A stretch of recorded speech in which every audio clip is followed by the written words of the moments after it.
Bienvenue sur Parlons de votre mental, le rendez-vous pour venir booster vos ressources psychologiques et votre mindset en écoutant des invités inspirants chaque semaine. Vous souhaitez être performant dans vos réalisations personnelles, professionnelles, tout en étant bien dans vos baskets? Nos invités de la saison 3 nous partageront comment ils font pour développer leur confiance en eux, leur motivation au quotidien, leurs méthodes pour gérer les échecs, la pression, le stress. Ils témoignent sur leur capacité de résilience et leur détermination pour toujours aller plus loin, plus haut, en restant positif. Abonnez-vous, ce podcast va devenir votre vitamine pour vous doper vous aussi à vous dépasser pour réaliser vos rêves. Et si nous découvrions notre invité du jour?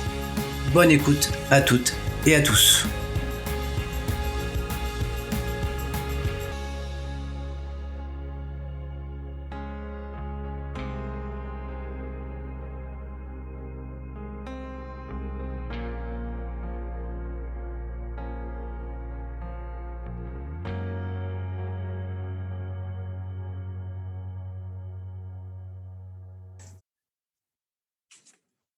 Bienvenue à toutes et à tous pour un nouvel épisode de Parlons de votre mental. On est dans la saison 3 et j'ai l'honneur et le plaisir de recevoir aujourd'hui Lionel Brézéfin. Salut Lionel.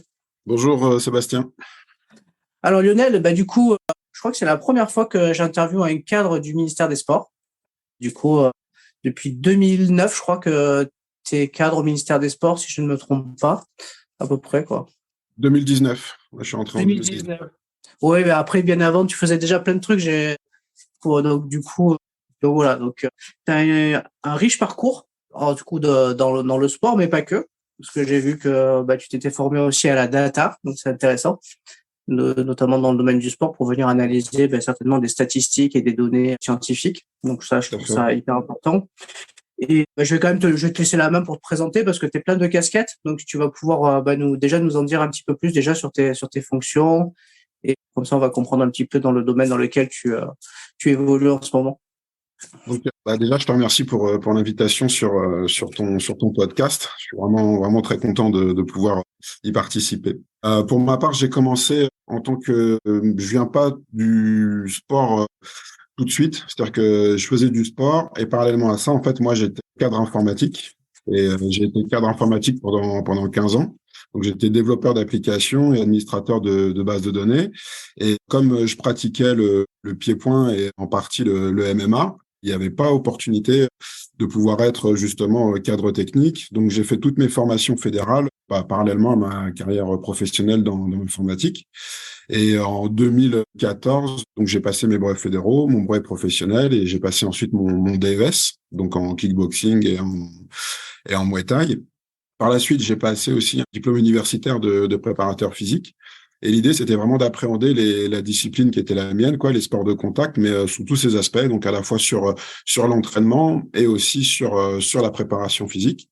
Et ensuite, j'ai décidé d'arrêter l'informatique puisque le sport, ça prenait quand même beaucoup de place dans ma vie. Et puis j'étais plus forcément motivé justement pour rester dans l'informatique et rester sur un ordinateur toute la journée. Et j'ai donc entrepris de passer le concours pour le professorat de sport en 2019. Et j'ai passé le professorat en boxe et j'ai ensuite été intégré justement à la direction technique nationale de la Fédération française de boxe, au sein de laquelle je m'occupe effectivement de l'analyse de performance, donc qui repose aussi sur de l'analyse de données. Et j'ai une autre mission qui est la structuration du MMA. Voilà.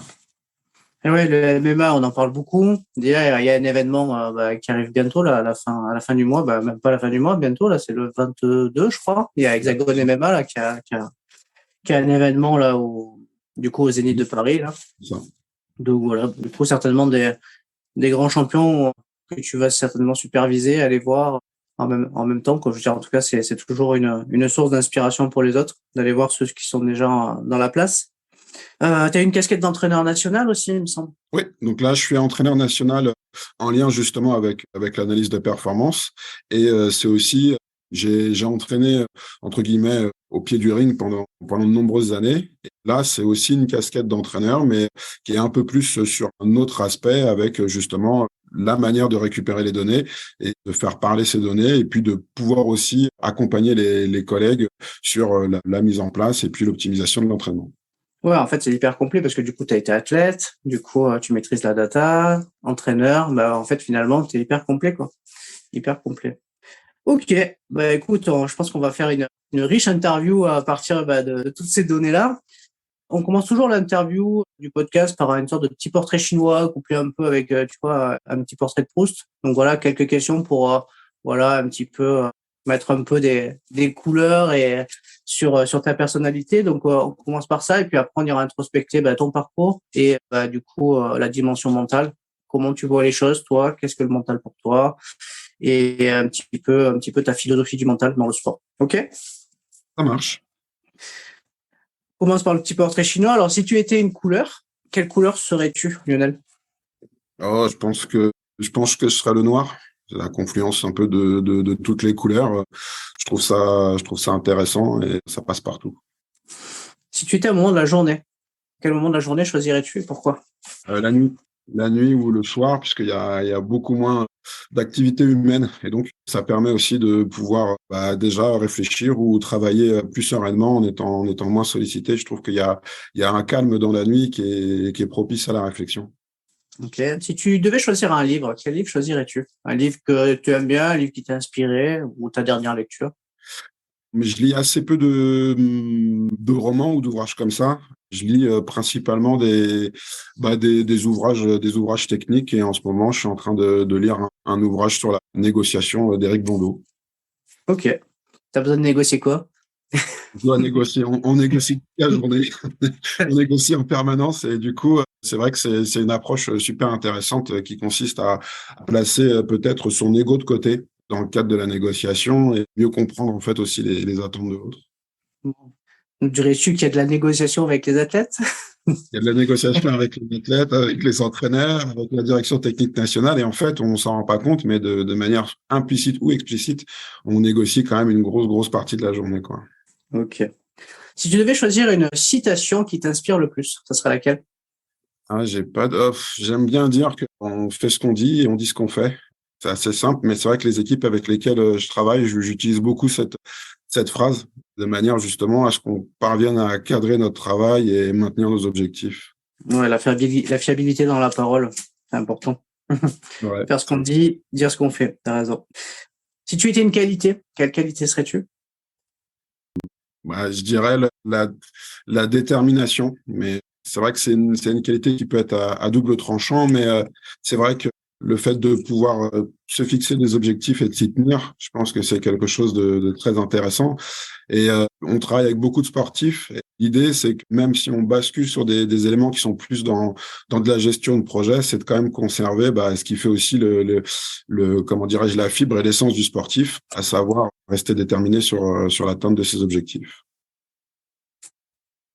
Ok. Si tu devais nous citer de tes principaux traits de caractère, ça serait lequel? Ah, je, je dirais l'humour quand même, parce que ça se voit pas trop, mais non, et finalement, c'est quelque chose qui ressort un peu quand même lors des relations que j'ai avec les gens. Donc, je dirais ça. Ok, l'humour. Si tu, est-ce que tu écoutes des podcasts? Est-ce que ça Ouais, t'arrive? ouais, ouais, j'en Ouais. écoute, j'en écoute beaucoup. Si tu devais en citer, allez, trois max qui te plaisent d'écouter régulièrement, ça serait lesquels? J'écoute justement un podcast sur la négociation de Julien Pellabert, c'est un podcast que je trouve très intéressant où il y a différents intervenants comme ça qui viennent et puis ça me plaît bien.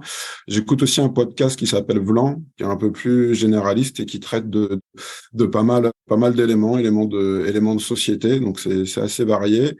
Et puis, podcast canadien dont j'ai oublié le nom qui traite de manière humoristique des pires moments de l'histoire. Donc, ça dure 1 heure, c'est à peu près mon trajet pour venir au travail et ce qui fait que j'arrive comme ça, justement, avec de bonnes dispositions parce que c'est drôle et en même temps, c'est des faits, donc c'est intéressant. Ok, super. Si tu devais choisir une musique, quelle musique choisirais-tu? Une musique, une musique là, je sais pas trop. Je sais pas trop, je prendrais quelque chose d'entraînant avec des paroles qu'on peut pas forcément comprendre pour pas trop réfléchir et en faire un bruit ambiant. Donc, j'écoute pas mal de la musique, justement, comme ça, musique un peu ambiante, dénuée de paroles, je trouve que ça vieillit mieux. Ok. Et ma dernière question, si tu devais choisir un sport différent de celui que tu as pratiqué, quel sport choisirais-tu aujourd'hui? Le triathlon, parce que je trouve ça très intéressant de faire comme ça plusieurs sports, sport complet comme ça, et sport d'endurance. Donc, je trouve ça vraiment, je trouve le triathlon vraiment très intéressant.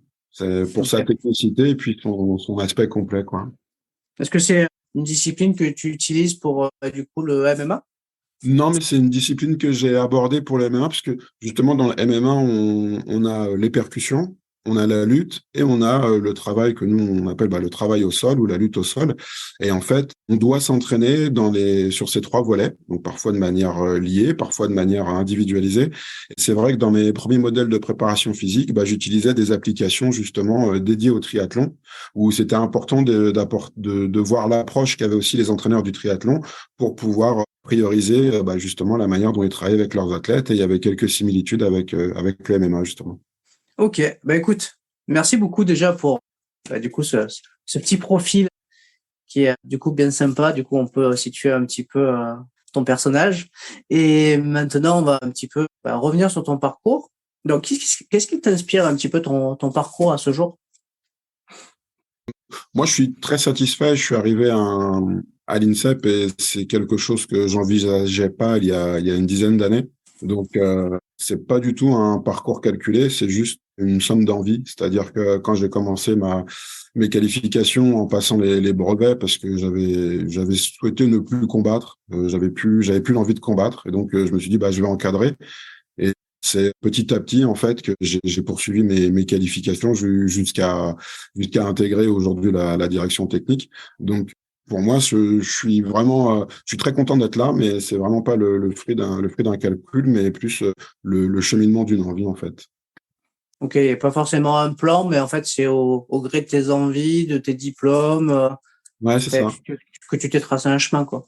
Et des rencontres aussi, c'est le fait aussi de rencontrer des gens qui te disent, tu devrais tenter ça, ou tu pourrais faire ça, ou c'est aussi un parcours qui a été bienveillant avec des ressources qui ont été, des personnes qui ont été bienveillantes aussi autour de moi pour aussi m'encourager sur ce parcours.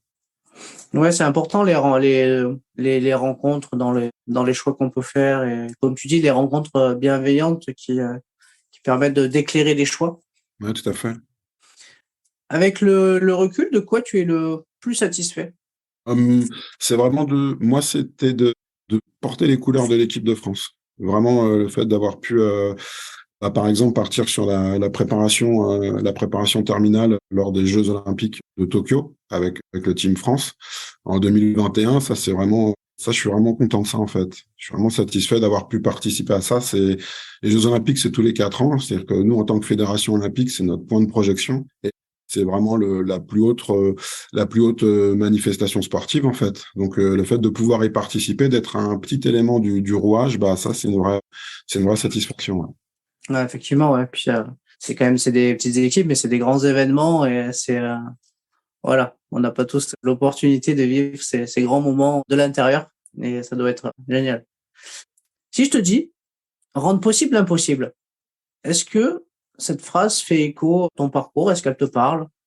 Ouais, tout à fait, mais même si la notion d'impossible, j'essaie vraiment de la diminuer, c'est-à-dire que je pars jamais du principe que justement que c'est impossible, mais qu'en tout cas on va tout faire pour y arriver. Donc de l'extérieur, c'est vrai que oui, c'est un peu, je comprends tout à fait, ouais, c'est quelque chose qui me parle. Allez, on va aborder le mental. Maintenant, on a fait un petit tour sur ton parcours. Si tu devais le définir, ce mot mental dont on parle régulièrement, quelle serait ta définition à toi? C'est vraiment, pour moi, c'est vraiment les habiletés, c'est les habiletés et les ressources sur lesquelles, qui, à la différence du physique, c'est vraiment quelque chose d'intrinsèque qui est basé aussi sur notre système de pensée et puis sur nos conceptions, qui nous permet justement de faire passer ces conceptions à quelque chose de réel et de concret. par le biais de l'action, en fait. Donc, c'est vraiment pour moi le moteur de l'action. Ok. Si tu devais décrire un athlète qui a un très bon mental, tu le décrirais comment, cet athlète? Ou une Euh, personne, hein? ouais, bah ce serait basé sur une capacité d'analyse rapide et objective en prenant vraiment en considération à la fois ce qu'on est capable de faire vraiment et justement ce que représente l'adversité ou l'extérieur en fait. Même si c'est pas toujours une adversité, mais ne serait-ce qu'accomplir une tâche, même si c'est une tâche intellectuelle, c'est déjà une forme d'adversité en fait. Donc pour moi c'est ça en fait, c'est vraiment analyser objectivement ce qu'on est capable de faire et se dépasser pour y parvenir. Alors toi, quand tu étais athlète, ou même maintenant en tant qu'entraîneur ou dans tes activités diverses et variées, parce que tu fais de la coordination et de la logistique certainement, en quoi elle consiste ta préparation mentale à toi actuellement? Bah, c'est justement, c'est vraiment ce travail sur.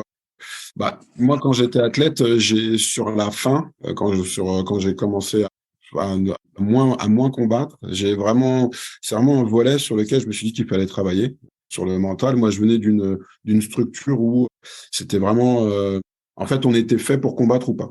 Il n'y avait pas de demi-mesure en fait, et du coup, le fait d'être fait pour combattre entre guillemets, bah, c'était corrélé au résultat. Donc, ça veut dire qu'en fait, quelqu'un qui perdait, c'était peut-être pas fait pour lui. Moi, j'ai eu une vraie curiosité par rapport à ça. Je m'étais rapproché justement d'un ensemble de préparateurs mentaux et psychologues qui étaient du côté de l'UPEC, l'université à Créteil, STAPS. Et j'avais commencé comme ça un petit parcours de préparation mentale. Et ça a été vraiment quelque chose de très intéressant. Et pour moi, c'est vraiment la définition de ces ressources internes. Il faut vraiment savoir de quoi on est fait, de quel bois on est fait. Et après, en fonction de ça, on peut pousser sur certains leviers pour optimiser justement ces actions. Alors moi, comme toi également, tu vois, j'ai pareil, j'ai un diplôme en prépa physique aussi, diplôme en préparation mentale. T'as réussi, comment tu réussis aujourd'hui finalement à mixer les deux? Parce que finalement, dans la dimension physique, on arrive à travailler des éléments, des déterminants de la performance sur le plan psychologique. Et enfin, finalement, il y a plein de choses qui sont liées. Toi, comment vous arrivez à lier ça, vous, dans vos entraînements? Bah, ne serait-ce que déjà le fait de pouvoir regarder tes vidéos, c'est-à-dire regarder tes actions, ça te permet d'avoir un visuel externe pour bien situer ton action et ne serait-ce que déjà contrebalancer ton visuel interne où tu penses avoir fait ça et le mettre face à un visuel externe où voilà ce que tu as fait vraiment, bah déjà on commence à aborder la sphère du mental. Il y a aussi sur le feedback, c'est-à-dire le retour qu'on va faire à l'athlète, la manière, les mots qu'on va choisir, la manière dont ça va être fait, bah là aussi c'est pareil, on influence clairement le mental et en fait on fait tout un tas de choses qui influencent le mental sans pour autant rentrer dans vraiment des phases de ce qu'on pourrait appeler vraiment de la préparation mentale, dans l'exercice vraiment préparation mentale, mais la qualité du feedback, le fait de proposer, le fait de dialoguer, le fait de discuter, je pense que tous ces éléments-là, en fait, ça contribue, c'est du moins la première couche qui contribue à la préparation mentale. Oui, et puis du coup, moi j'ai très clairement souvenir d'une intervention que j'avais eue du coup à l'INSEP, dans les bureaux où tu travailles, par la cellule psychologique. Alors je me souviens plus à l'époque la dame qui s'en occupait. Alors, je sais pas si elle est encore en poste, mais en tout cas elle était en charge de la cellule psychologique à l'INSEP et elle avait une intervention très intéressante sur les éventuelles pertes de motivation des athlètes et comment y remédier. C'est-à-dire que de pas se focaliser uniquement sur le résultat, comme tu disais, mais se focaliser sur sur les éléments qui permettent de déterminer les progrès qu'on fait au quotidien et également la notion de plaisir à venir s'entraîner. Et donc du coup, je pense que c'est quelque chose qui est important. J'ai envie de le pointer du doigt comme ça, mais je pense que c'est quelque chose sur lequel vous faites très attention. Voilà, ça m'a fait écho parce que tu parlais de résultats. Est-ce je gagne, je suis fait pour ça, je perds, je suis pas fait pour ça. Je pense que ça va un peu plus loin que ça. Ouais, bien sûr, surtout sur des athlètes qui font du haut niveau et qui sont sur du bi-quotidien, c'est-à-dire qu'ils s'entraînent 2 fois par jour. Donc, t'entraîner 2 fois par jour, 5 à 6 jours par semaine, forcément, si t'as pas la motivation et l'envie, et si tu prends pas du plaisir à t'entraîner, c'est pas quelque chose que tu peux faire. Une Olympiade, ça se prépare en 4 années. C'est pas quelque chose que tu fais pendant 4 ans, en fait. Donc, effectivement, il faut maintenir cette notion de plaisir et cette motivation. Sinon, c'est sûr que ça devient pénible de s'entraîner. Ouais. Ok, ok. Alors, on va parler un peu de confiance. Très souvent, la confiance, elle s'acquiert différemment selon les individus. Il y en a qui qu'il y en a une qui est un petit peu innée, mais je pense qu'elle est conditionnée à l'éducation parentale, très souvent, qui est, voilà, les parents qui arrivent aussi, du coup, à donner une bonne estime d'eux-mêmes à leurs enfants. Et du coup, tout s'enclenche. Et il y en a d'autres qui, finalement, vont l'acquérir par l'expérience et du coup, par les belles rencontres qu'ils peuvent faire, entraîneurs, clubs, etc. Toi, ta confiance, elle s'est bâtie comment? C'est pareil, c'est vraiment le fruit d'une réflexion, parce que comme tu le dis, c'est aussi corrélé à l'éducation.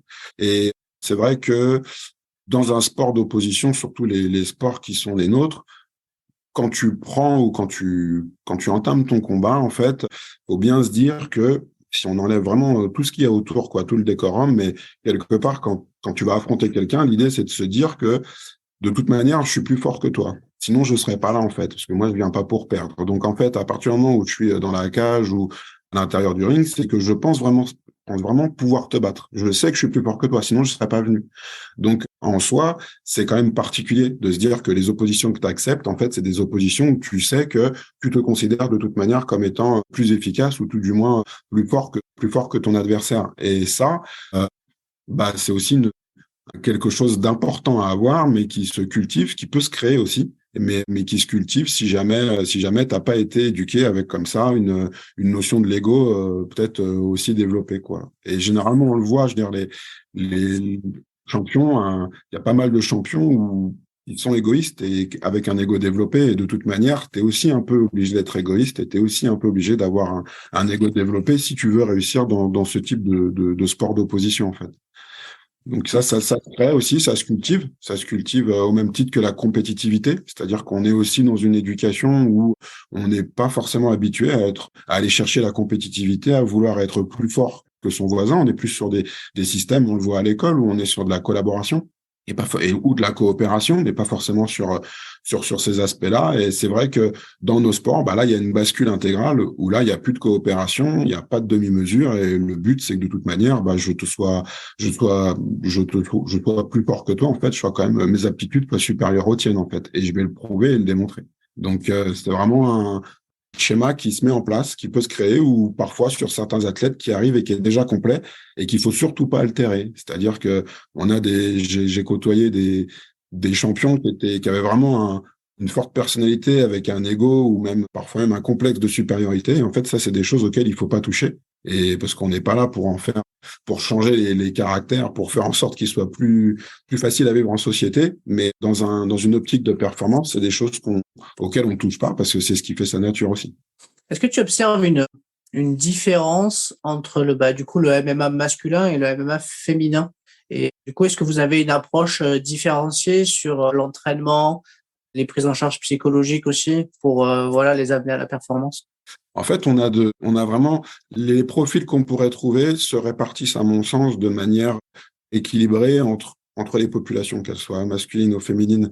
Moi, quand j'étais en charge des équipes de France là, de MMA amateur, j'avais utilisé l'OMSAT, qui était un questionnaire mis en place par l'Université d'Ottawa, qui avait été remanié par l'INSEP ensuite, et il permettait comme ça de voir différents aspects sur les habiletés cognitives, psychologiques, et ça permettait en fait, avec une trentaine de questions, il y a 38 questions, je crois, de mémoire, ou 42, et en fait, on posait un certain nombre de questions, et les athlètes répondaient tout à fait d'accord à pas du tout d'accord. Et elles étaient comme ça réparties de manière aléatoire, et à la fin, ça permet d'avoir une première trame sur justement la confiance en soi, le contrôle des distractions, les émotions, la gestion du stress, etc.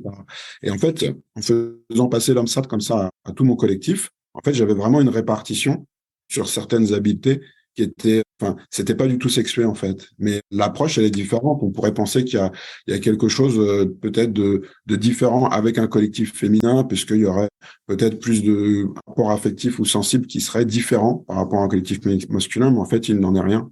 On peut retrouver vraiment tous les profils, quel que soit le sexe. Par contre, ce qui va être modifié, c'est le discours, puisque l'OMSAT, là, il permettait d'identifier des gros leviers. Donc ça, c'était vraiment, moi, l'endroit où j'allais le plus loin, entre guillemets, sur la préparation mentale. Et après, l'idée, c'est de passer le relais à quelqu'un qui est vraiment formé là-dessus. Et moi, ça me permettait au moins d'avoir des leviers. Et les leviers de motivation. Est-ce que tu combats finalement parce que c'est l'image du combattant qui te plaît? Est-ce que tu combats parce que ça fait de toi quelqu'un de perçu comme courageux ou valeureux dans ton environnement, ta famille, ton quartier, ton club? Et en fait, déterminer, puisque on a une minute de récupération entre chaque round, Et l'idée, c'est pendant 7 minutes d'avoir la phrase ou l'élément qui te permette, toi, d'aller plus loin et de te dépasser. Donc, c'est là qu'il faut vraiment pas se tromper de levier. Ouais, effectivement. L'OMSAT, c'est vrai que c'est un outil, du coup, scientifique, testé et approuvé, qui est vraiment hyper intéressant. Et pour les auditeurs, qui permet de venir mesurer 12 habiletés mentales, voilà, divers et variées, sur le plan cognitif, sur le plan organisationnel.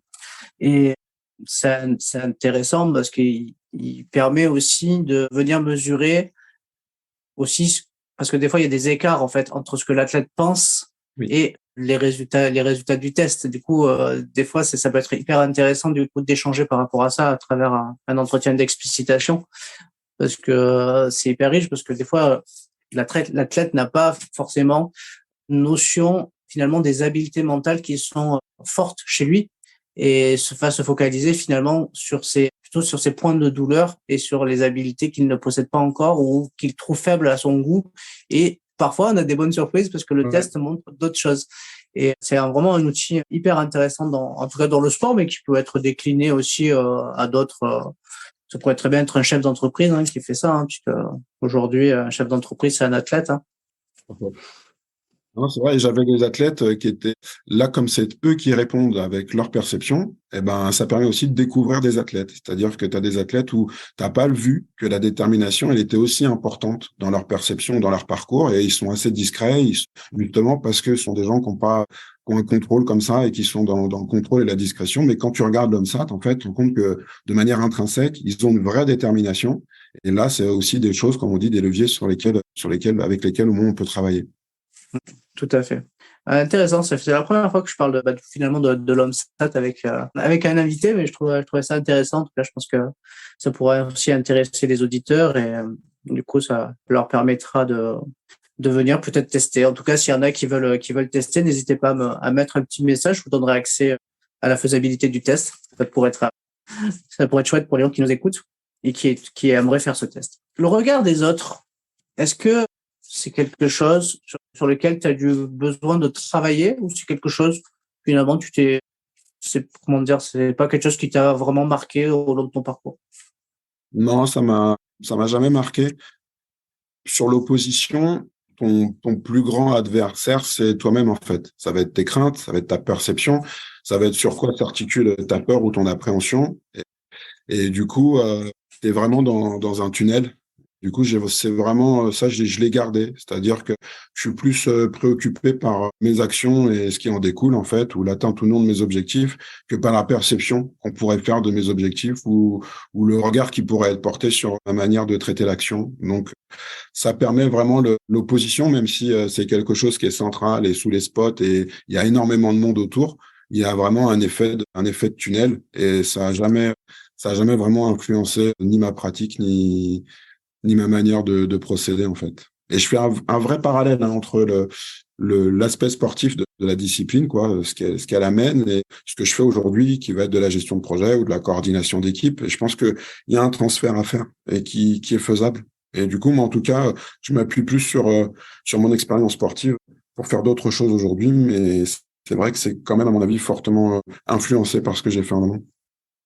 Ok, j'ai oublié de te poser une question juste avant. C'est quoi ton rapport sur le droit à l'erreur? Ah, pour moi, il est permis. Moi, en plus, ma méthode d'apprentissage, c'est plus une méthode succès-erreur. C'est-à-dire que je laisse vraiment, même pour les équipes avec lesquelles je travaille, ou même après avoir présenté, de toute façon, tu peux essayer, tu peux présenter, tu peux convaincre, mais il faut une appropriation. Et l'appropriation, elle se fait, parce qu'on est quand même des humains, on n'est pas des robots, elle se fait quand même par le succès-erreur.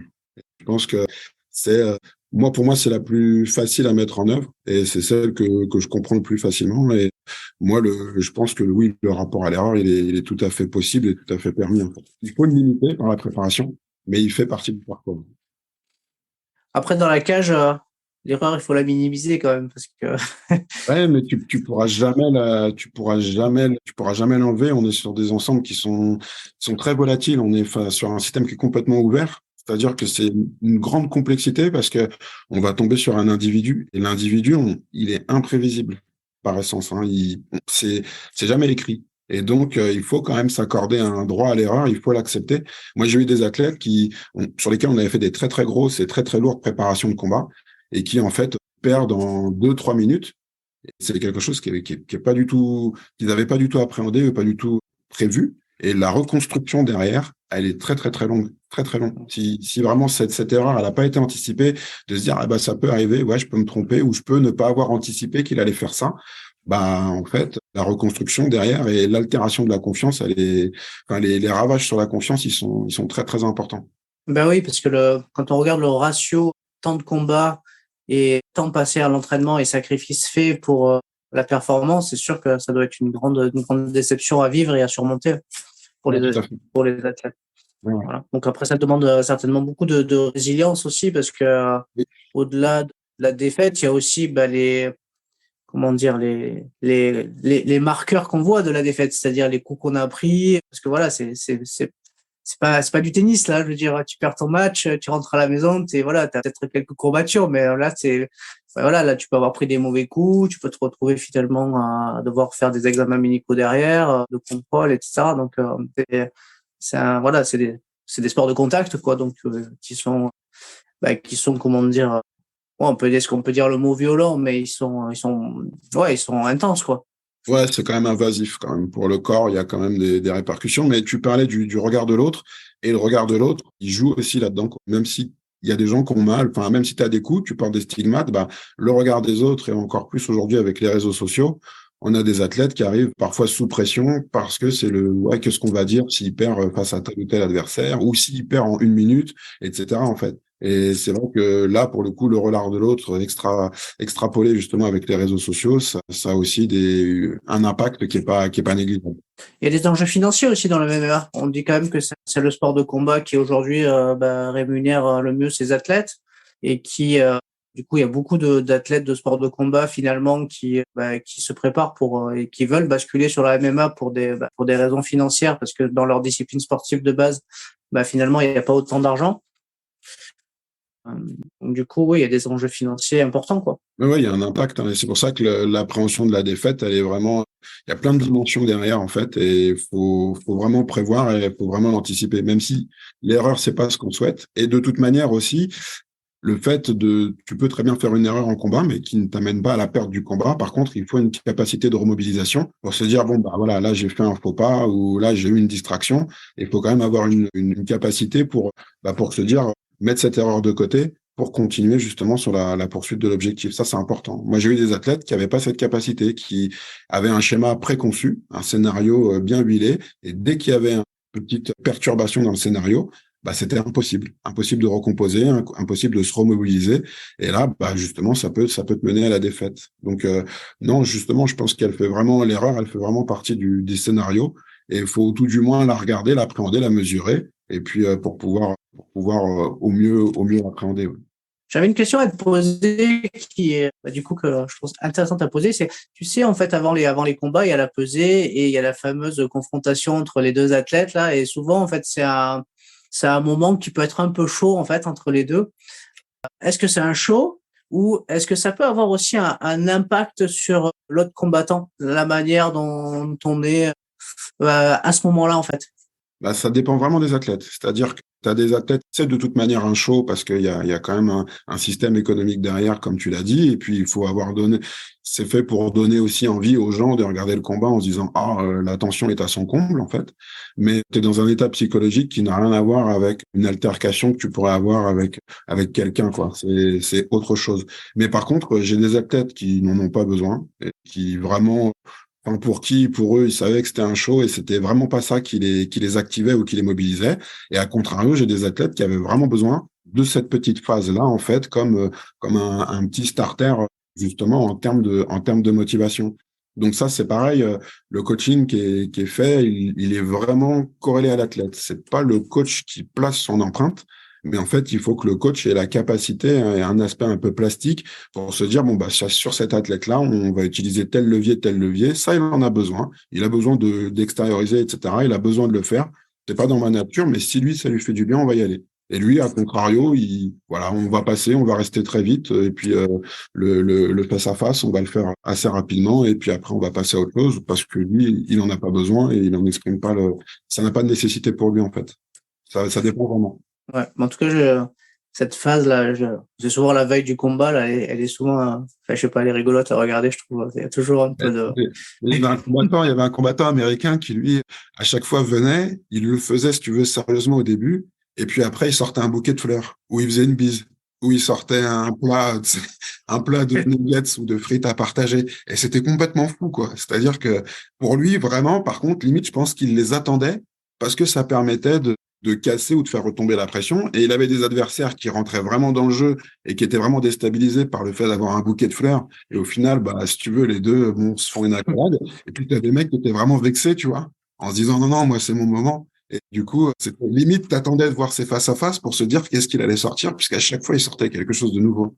Donc ça, c'était plutôt sympa. Ok. On va parler de motivation. C'est quoi tes trucs, tes astuces pour, déjà toi, pour être motivé et aussi pour garder la motivation de tes athlètes? Bon, la motivation des athlètes, c'était vraiment la détermination de l'objectif, en fait. C'est un travail en commun, à un moment ou à plusieurs moments de la saison, de dire, bon, bah, finalement, quel est l'objectif qu'on souhaite atteindre? Et une fois que l'objectif est fait, bah, c'est de mettre sur papier, en fait, le parcours pour l'atteindre et les jalons, en se disant, bah, à tel moment, on devra avoir fait ça, ou on devra être là. Et c'est l'idée de pouvoir ancrer cet élément dans le temps, puisque c'est assez compliqué de maintenir justement la motivation quand on sait, hein, comme on l'a dit, les sacrifices ou la charge de travail que ça représente, sans avoir un point de fuite comme ça qui soit vraiment fixé dans le temps. Donc, la motivation, elle était vraiment établie comme ça en fait. Avec aussi, pareil, hein, le fait de dire, bon, on va faire tant de combats. Donc, effectivement, on cherche le 100% de victoire, mais on se garde quand même le fait de se dire, bon, bah, celui-là va être plutôt difficile, peut trébucher, mais on apprendra quelque chose quand même qui nous permettra de faire quelque chose par la suite. Mais en tout cas, c'était la détermination en commun des objectifs pour pouvoir se fixer comme ça une conduite chronologique. Ça, c'est important. Oui, du coup, ça collabore à ce que je disais tout à l'heure sur aussi venir à un instant T aussi, venir avoir des marqueurs de progression. Oui, Faut pas tout focaliser que sur le résultat, quoi. ouais, tout à fait. Au cas où il y aurait des défaites ou, voilà, C'est ça. des choses difficiles à digérer. Tout à fait, ouais. Ok. On va parler un peu de la gestion des émotions. Je suppose que dans ta carrière, tu as dû avoir à gérer de la pression, du stress. Alors, le stress, il y a celui qui nous, en tout cas, qui nous active et celui qui nous inhibe. Comment tu fais, toi, du coup, pour gérer la pression quand il y en a, en tout cas? Bah, moi, j'avais lu quand même, j'ai lu quelques ouvrages sur le top, technique d'optimisation du potentiel, que c'était une approche que je trouvais intéressante, avec notamment des exercices sur la respiration, etc. Donc, ça, je trouvais ça intéressant. J'ai parcouru aussi des ouvrages sur justement le contrôle des émotions et de la peur avec des exercices d'occupation, par exemple, du cortex préfrontal, le fait de fixer son attention sur des choses simples, pardon, pas pour pas stimuler l'amygdale, etc. Et c'est vraiment des choses que j'utilise pour des stress qui sont des stress ponctuels ou des stress qui montent justement quand on arrive juste avant le combat, juste avant l'opposition ou juste avant une échéance qui serait significative ou avec des répercussions. Et du coup, ça permet de la gérer comme ça sur le plan physiologique. Après, sur le plan psychologique, moi, j'accorde une grande importance à la préparation. C'est-à-dire que mieux c'est préparé, plus on anticipe, plus on limite les effets de bord de quelque chose, d'une situation pour laquelle on pourrait perdre le contrôle. Donc, c'est parfois une illusion, hein, du contrôle, mais en tout cas, c'est une illusion qui fait le taf, qui permet de limiter les effets, d'avoir cette sensation de contrôle qui permet de faire redescendre le stress. Donc, les deux mis bout à bout, ça me permet quand même de finalement d'aborder un peu plus sereinement.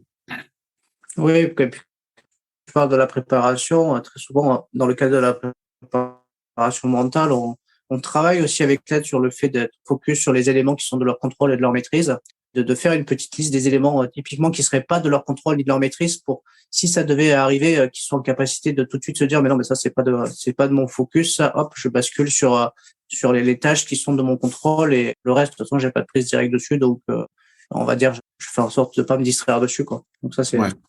c'est des éléments qui sont importants aussi. Après, qui sont valables dans le sport et dans tout, en fait, hein, finalement, dans tout projet. Hein. Ouais, tout à fait. La préparation et puis, comme tu dis, la définition des périmètres, c'est fondamental en fait. Ça évite les distractions et puis aussi de gérer des choses qui finalement sont pas de ton ressort en fait. Ok. Alors j'ai une question qui est sur la concentration. Très souvent, les athlètes me disent, bah, je me concentre, mais en fait, ils savent pas me dire comment ils ont fait pour se concentrer. C'est assez intéressant. Du coup, quand on est dans la cage et dans un sport de combat, la concentration doit vraiment être optimale, hein. Je veux dire, l'objectif, c'est pas de prendre un mauvais coup, de faire gaffe d'où ça vient, en fait, si ça vient pied au sol ou ailleurs. Donc, comment tu fais, toi, pour optimiser cette concentration et la rendre meilleure avec le temps? Bah, nous, entre guillemets, on est fortement aidé par l'adrénaline en fait, puisque avec l'adrénaline, enfin, c'est un bon outil quoi pour la concentration, puisqu'elle va nous placer physiologiquement dans un état qui est propice à la concentration. C'est-à-dire que aussi bien en termes de qualité musculaire, on a une dilatation, on observe mieux, on est plus réactif. Donc, pour peu qu'on soit dans le truc et comme on n'a vraiment pas envie de se faire mal ou de perdre, du coup, l'adrénaline, pour ça, c'est top. Après, sur le contrôle des distractions, justement, c'est des choses qu'il était possible de lever avec l'OMSAT, donc tout du moins d'identifier, et des choses qu'il était possible de travailler avec justement la vidéo. Et je faisais des préparations d'entraînement où, par exemple, c'était un thème imposé. Nous, c'est des rounds de 5 minutes en MMA, et c'était le même thème imposé pendant 5 minutes. Et je demandais à certains athlètes qui avaient des difficultés de concentration de se focaliser juste sur un élément. C'est-à-dire, quand tu vois cet élément, tu proposes cette réaction. Et tu vas le faire une fois, deux fois, trois fois, quatre fois. Et en fait, on se rendait compte, on le sait, hein, mais à la fin de la deuxième reprise, ils étaient dans des états d'épuisement qui étaient supérieurs au fait d'avoir pratiqué plus de rounds, en fait. C'est-à-dire qu'ils étaient plus fatigués par 2 rounds fortement concentrés que sur 5 rounds qu'ils feraient avec, en fait, sans avoir cette thématique en amont. Et c'est vrai que c'est quelque chose, il y a une entraînabilité aussi sur la concentration, et c'est des exercices que je mettais en place avec certains athlètes qui avaient justement des problèmes de distraction. J'avais un athlète qui, par exemple, m'a fait, une fois lors d'un combat, on fait le plan, on dit comment on va faire, on dit ce qu'on va faire se produit. Et en fait, parce qu'il y a quelqu'un dans le public qui crie ou qui dit quelque chose, du coup, il a bifurqué. Il a fait quelque chose qui n'avait rien à voir, en fait. Donc, on termine le combat, on gagne. 2, 3 jours après, on en rediscute. Et je dis, pourquoi tu as fait ça? Et il me dit, ah, je sais pas. Il me dit, j'ai entendu ça dans le public, du coup, je suis passé à ça. Et finalement, on se rendait compte que lui, sur contrôle des distractions, sur les stimuli externes, en fait, il y avait aucune barrière, quoi. Il y avait aucun filtre. Et du coup, il prenait tous les éléments, en fait, qui se passaient et il pouvait rapidement décrocher. Donc, en fait, c'était surtout un gros travail de préparation et le fait de focaliser avec des exercices à thème et la concentration, justement, ça s'entraîne aussi, quoi. Ouais, notamment sur la sélection des informations, en fait. C'est C'est-à-dire ça. que c'est le cerveau capte les mauvaises informations et finalement n'est plus focus sur les informations les plus importantes. Finalement, ce mauvais choix de traitement des informations peut être capital dans tout projet, hein. Ouais, tout à fait. Là, je pense, je sais pas pourquoi, je pense, tu vois, j'ai une pensée par rapport aux pilotes, tu sais, les pilotes Ouais. qui sont dans les bagnoles, quoi. Voilà, je veux dire, ils sont obligés d'être focus parce que voilà, tu prends la voiture, elle va dans un mur, voilà, c'est mort, quoi. Tu rentres au garage, quoi. Mais c'est vrai, c'est important, c'est important. Et pour toi, en fait, finalement. Mais après, pour les auditeurs qui nous écoutent, et bon, qui font pas que des sports de combat, essayer d'être focus sur, du coup, ses priorités, fixer ses priorités informationnelles et les tâches qu'on a à accomplir et pour ne pas, comment dire, tomber dans les dérives du collègue qui t'appelle pour aller prendre un café ou, ou autre chose. Ben ouais, ça marche là aussi, hein. Ça marche là aussi. C'est des bonnes techniques de concentration pour optimiser son travail au travail. Mais après, de même, hein, tu vois, moi, j'ai des collaborateurs où, même dans une pièce, en fait, pendant 1 heure, ils peuvent pas rester à travailler pendant 1 heure, quoi. C'est-à-dire, ils vont se fixer, sur une conversation qui est à côté, ou, tu vois, ils vont facilement décrocher de la tâche. Donc, c'est vrai qu'il y a des dispositifs comme Pomodoro, des choses comme ça, où on va supprimer les notifications du téléphone, on va essayer de se garder des temps pour faire du deep work, un travail sur lequel, finalement, on se concentre vraiment. Donc, et ça, c'est pareil, ça s'entraîne. Je le fais aussi avec mes équipes. On se dit, bon, Donc, fais 20 minutes, là. 20 minutes, pas de téléphone, pas de notification, pas de choses comme ça intempestives. Et après, c'est des choses sur lesquelles on peut augmenter et passer sur du 20 minutes, 30 minutes, 40 minutes, 45 minutes. Et après, faire un travail comme ça de concentration profonde, de deep work, où on n'est pas sollicité, on peut rester focalisé sur sa tâche pendant 40 minutes, de sorte aussi à être plus productif. Et ça, de la même manière, c'est des choses qui s'entraînent. C'est pour ça que notamment j'utilise de la musique sans parole ou des choses comme ça pour aussi pas être pour diminuer en fait les sollicitations en fait. Ouais, la musique classique pour ça c'est bien aussi. Ok, la dernière question. La dernière question c'est pour avoir une force mentale, on dit qu'il ne faut rien lâcher. Qu'est-ce que tu en penses toi? Je pense que c'est probablement vrai. Enfin, en tout cas, moi, je me reconnais bien enfin, je suis en accord avec cette perception. Et moi, j'associe vraiment la force mentale, à la résilience aussi, hein, au fait de pouvoir se relever ou après des épreuves qui sont du moins marquantes pour toi et cette notion de rien lâcher, de détermination. Oui, je pense que c'est ce qui forge la force mentale en fait. Et c'est quelque chose qui est peut-être, on a des qualités techniques, il y a des qualités physiques, mais en tout cas, la force mentale, c'est quand même, comme pour moi, elle précède l'action, elle structure l'action. En fait, c'est limite le plus important. Hein. Et je pense que, Ok, ça, que ce soit corrélé à ne rien lâcher, oui, je pense que, en tout cas, moi, ça me semble vrai. Oui. ok. Bah écoute, Lionel, merci beaucoup pour cet entretien et ton témoignage. Et du coup, comme le veut la tradition, en fait, je vais te laisser le mot de la fin. Le mot de la fin, c'est pour laisser une empreinte de toi dans cet épisode, même si tu nous as dit beaucoup de choses hyper intéressantes. Mais en tout cas, ça sera le ton mot de la fin. Et écoute, et puis ensuite, du coup, on se dira au revoir. Et je te remercie vraiment beaucoup pour tout l'apport que tu as pu amener dans cet épisode et ta vision du mental et notamment dans les sports de combat. Déjà, je te remercie à mon tour, hein, Sébastien. C'était très intéressant de ce petit panorama. Et le mot de la fin, pour moi, c'est vraiment de se former, de lire et de diversifier ses sources, quoi. C'est-à-dire, je pense des podcasts tels que le tien, ce sont des choses intéressantes lire aussi, lire pas mal de choses dans différents environnements. Et moi, je lis des choses, justement, sur la productivité en entreprise, sur le sport de haut niveau, quelques biographies aussi. Les biographies, c'est intéressant de voir comment tel athlète ou tel personnage ou tel acteur historique, justement, il s'est structuré sur un parcours marquant et voir justement quels sont les leviers psychologiques qu'il a utilisés. En tout cas, moi, c'est ce qui m'alimente. Et je pense que ce podcast, c'est aussi une bonne chose dans ce sens-là. Bon, écoute, merci beaucoup. Tu me parles à biographie, tu vois, tout de suite, j'ai pensé à celle de Mike Tyson, qui est Ouais. exceptionnelle. Dans les sports de combat, c'est un sacré parcours, mais hyper intéressant à lire. Écoute, merci beaucoup. Et écoute, je te souhaite en tout cas une belle année 2023, et, de belles préparations, et puis des belles choses en tout cas en termes de résultats pour ta team, pour tes athlètes, et puis voilà, et puis pour le drapeau tricolore dans ta discipline. Merci beaucoup.